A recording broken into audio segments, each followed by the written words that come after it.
여러분, 안녕하세요. 오늘 제가 정말 중요한 이야기를 하려고 합니다. 무릎 아프신 분들, 병원 가면 의사 선생님이 뭐라고 하시나요? 주사 한 대 맞고 가세요. 그런데 말입니다. 이 주사 아무나 막 맞으면 안 됩니다. 특히 오늘 제가 말씀드릴 5가지 경우에 해당되시는 분들은 절대로 맞으시면 안 돼요. 실제로 제 친구 어머님이 작년에 무릎 주사 맞고 나서 3개월 동안 고생하셨어요. 나중에 알고 보니까 그분은 애초에 그 주사를 맞으면 안 되는 분이셨던 거예요. 의사 선생님도 자세히 물어보지 않으셨고 본인도 모르셨던 거죠. 그래서 오늘은 무릎 주사의 종류가 뭐가 있는지, 어떤 경우에 맞으면 안 되는지, 그리고 주사 말고 다른 방법은 뭐가 있는지까지 속 시원하게 다 알려드리겠습니다. 영상 끝까지 꼭 보시고 가족들한테도 꼭 공유해주세요. 특히 당뇨 있으신 분들, 골다공증 있으신 분들은 오늘 내용 정말 중요합니다. 그럼 시작하겠습니다. 자, 먼저 무릎 주사가 어떤 종류가 있는지 알아야겠죠? 병원에서 흔히 맞는 무릎 주사는 크게 3가지입니다. 첫 번째, 스테로이드 주사. 여러분이 흔히 뼈 주사라고 부르는 게 바로 이겁니다. 염증을 확 잡아주는 주사예요. 맞으면 진짜 신기하게도 하루 이틀 만에 통증이 싹 사라집니다. 내가 무릎이 아팠나? 싶을 정도로요. 근데 이게 함정입니다. 통증만 없어진 거지 무릎이 좋아진 게 아니거든요. 오히려 자주 맞으면 연골이 더 빨리 닳아요. 뼈도 약해집니다. 두 번째, 히알루론산 주사. 일명 연골 주사라고 하죠. 무릎 관절에 윤활유 같은 걸 넣어주는 겁니다. 뼈와 뼈 사이에 쿠션 역할을 해주는 거예요. 이건 스테로이드보다는 부작용이 적습니다. 근데 효과가 사람마다 천차만별이에요. 어떤 분은 6개월 이상 효과 보시고 어떤 분은 맞고 나서 일주일 만에 다시 아프다고 하시거든요. 그리고 이것도 5회 정도를 일주일 간격으로 연속으로 맞아야 해요. 한 번에 끝나는 게 아닙니다. 세 번째, PRP 주사. 본인 피를 뽑아서 특수 처리한 다음에 다시 무릎에 넣는 거예요. 자가혈 주사라고도 하죠. 자기 피니까 거부 반응이 없고 연골 재생에도 도움이 된다고 알려져 있어요. 근데 이게 비급여입니다. 한 번에 20만 원에서 50만 원 정도 하고 보통 3회는 맞아야 해요. 그래서 돈이 제법 들어갑니다. 이렇게 3가지 주사가 있는데요. 문제는 이 주사들이 모든 사람한테 다 맞는 게 아니라는 겁니다. 특히 스테로이드 주사는 정말 조심해야 돼요. 자, 그럼 이제 핵심 내용입니다.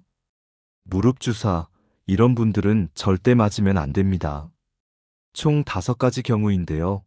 본인이 해당되는지 꼭 체크해 보세요. 첫 번째, 당뇨 있으신 분. 특히 스테로이드 주사는 절대 안 됩니다. 그 이유는 스테로이드가 혈당을 확 올려버리거든요.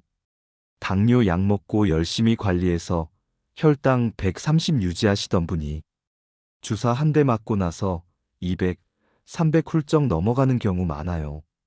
그것도 한두 달 동안 지속됩니다. 혈당 조절이 안 되면 어떻게 돼요? 합병증 위험 확 올라가죠. 망막, 신장, 발, 다 위험해집니다. 그래서 당뇨 있으신 분들은 의사 선생님한테 꼭 말씀드려야 돼요. 저 당뇨 있습니다 하고요. 그럼 다른 방법을 찾아주실 겁니다. 두 번째, 골다공증 있으신 분. 이것도 스테로이드 주사 절대 안 돼요. 스테로이드가 뼈를 더 약하게 만들거든요. 골다공증이 있다는 건 이미 뼈가 약하다는 건데, 거기다가 스테로이드까지 맞으면 뼈가 스펀지처럼 푸석푸석해집니다. 심하면 압박골절까지 올 수 있어요. 그냥 주저앉다가 뼈가 부러지는 거죠. 특히 여성분들, 폐경 이후에 골다공증 많이 오시잖아요. 꼭 조심하셔야 됩니다. 세 번째, 무릎에 감염이나 염증이 있을 때 무릎이 빨갛게 부어오르고 만지면 뜨끈뜨끈하고 심하면 10까지 나는 분 계시죠? 이럴 땐 주사 절대 금지입니다. 특히 스테로이드는 면역을 억제하는 약이거든요. 감염이 있는 상태에서 면역을 억제하면 어떻게 될까요? 세균이 더 퍼집니다. 무릎 관절 안에서 세균이 증식하면 폐혈증까지 갈 수 있어요. 그러니까 무릎이 붓고 열감이 있으면 먼저 감염 여부를 확인하고 항생제 치료를 받아야 돼요. 주사는 그 다음 문제입니다. 네 번째, 연골이 거의 다 닳아 없어진 분. 엑스레이 찍어봤더니 무릎 관절이 거의 붙어 있고 연골이 거의 안 보이는 경우 있잖아요. 이런 분들한테 히알루론산 주사 맞히는 경우가 있는데요. 솔직히 큰 효과 없습니다. 왜냐하면 연골이 없는데 윤활유만 넣어봤자 소용이 없거든요. 집에 비유하면 벽이 다 무너졌는데 페인트만 칠하는 거예요. 이 정도 상태면 주사가 아니라 인공관절 수술을 고려해야 합니다. 물론 수술은 최후의 수단이지만 차라리 제대로 된 치료를 받는 게 나아요. 몇십만 원씩 주사 맞는 것보다요. 다섯 번째, 주사 성분에 알레르기가 있는 분. 이건 당연한 얘기 같지만 의외로 모르고 맞는 분들이 있어요. 특히 히알루론산 주사는 닭이나 세균에서 추출한 성분이 들어가거든요. 과거에 다른 주사 맞고 두드러기 났거나 호흡곤란 온 적 있으면 꼭 의사 선생님한테 말씀드려야 됩니다.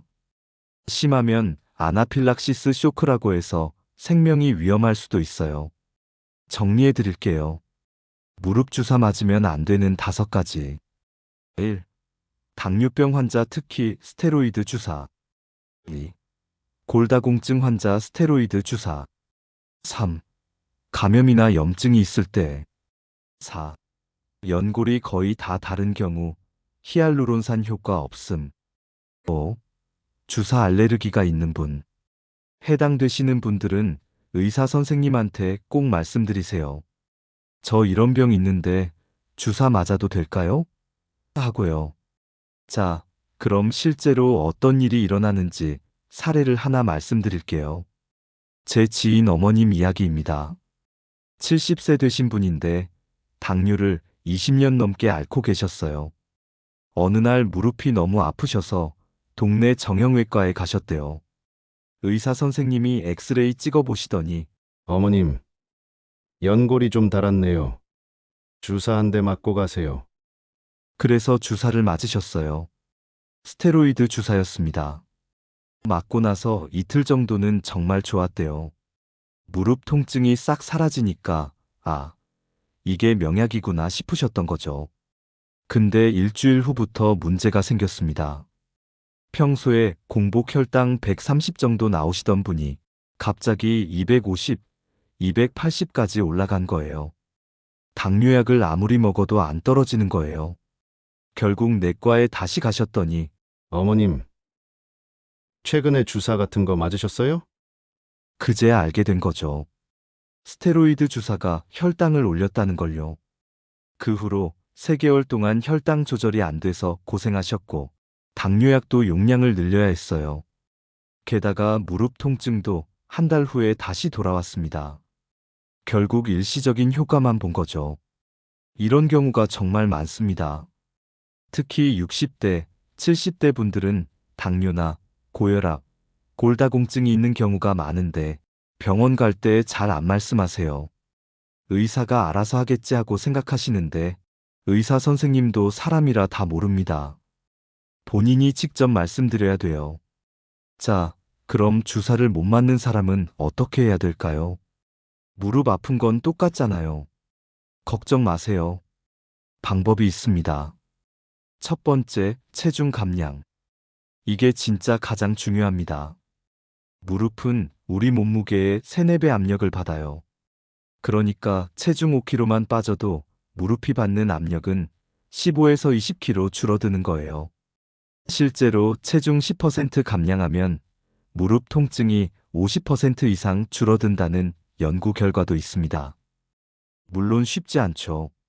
나이 들면 살 빼기 더 어렵고, 그래도 조금씩이라도 노력하시면 분명히 효과 있습니다. 두 번째, 운동 치료. 병원에서 하는 물리치료 받으시면 좋고요. 집에서도 할 수 있는 간단한 운동들이 있어요. 예를 들어 의자에 앉아서 다리 들어 올리기. 이게 대퇴사두근을 강화시켜서 무릎을 보호해 줍니다. 수영이나 아쿠아로빅도 좋아요. 물속에서는 체중 부담이 적으니까 무릎에 무리가 안 가거든요. 세 번째, 먹는 약. 주사가 아니라 먹는 소염진통제요. 물론 이것도 위장장애 같은 부작용이 있긴 하지만 주사보다는 훨씬 안전합니다. 단기간만 복용하시면 돼요. 네 번째, 무릎 보조기. 무릎이 오자형으로 휘신 분들은 보조기를 착용하면 도움이 됩니다. 압력을 분산시켜 주거든요. 정형외과에 가시면 맞춤으로 만들어주는 데도 있어요. 다섯 번째, 수술. 이건 정말 최후의 수단이에요. 연골이 거의 다 닳아서 일상생활이 불가능할 정도면 인공관절 수술을 고려해야 합니다. 요즘은 수술 기법도 많이 발전해서 회복도 빠르고 수명도 20년 이상 가요. 무섭다고 무조건 피하기보다는 정말 필요하면 받는 게 삶의 질을 위해서 나을 수도 있습니다. 자, 오늘 긴 내용 끝까지 봐주셔서 정말 감사합니다. 마지막으로 한 번 더 정리해 드릴게요. 무릎 주사, 이런 분들은 조심하세요. 당뇨병 있는 분, 스테로이드 주사 절대 금지. 골다공증 있는 분, 스테로이드 주사 절대 금지. 무릎에 감염이나 염증 있을 때 모든 주사 금지. 연골이 거의 다 닳은 분, 히알루론산 효과 없음. 주사 알레르기 있는 분 사전에 꼭 말씀드리기. 그리고 병원 갈 때 꼭 챙기셔야 할 것. 1. 본인의 기저질환 당뇨, 골다공증, 고혈압 등 의사에게 알리기. 2. 현재 복용 중인 약 리스트 가져가기. 3. 과거 주사 맞고 부작용 있었는지 생각해보기. 병원 선생님들도 바쁘시니까 환자가 먼저 말씀 안 드리면 모르실 수 있어요. 본인 건강은 본인이 지켜야 합니다. 그리고 주사만이 답은 아니라는 것도 꼭 기억하세요. 체중 감량, 운동 치료, 보조기 착용. 이런 방법들을 먼저 시도해 보시고 정말 필요할 때만 주사를 맞는 게 좋습니다. 특히 스테로이드 주사는 1년에 3, 4회 이상 맞으시면 안 돼요. 자주 맞으면 오히려 무릎이 더 나빠집니다. 마지막으로 하나만 더 말씀드리면 무릎 통증, 나이 들면 당연한 거라고 생각하지 마세요. 분명히 원인이 있고 해결 방법도 있습니다. 포기하지 마시고 적극적으로 치료받으세요. 건강하게 오래오래 사셔야 자식들, 손주들 얼굴 보시죠. 오늘 영상이 도움이 되셨다면 좋아요, 구독, 알림 설정 꼭 부탁드립니다. 그리고 주변에 무릎 아프신 분들 계시면 이 영상 꼭 공유해 주세요. 감사합니다.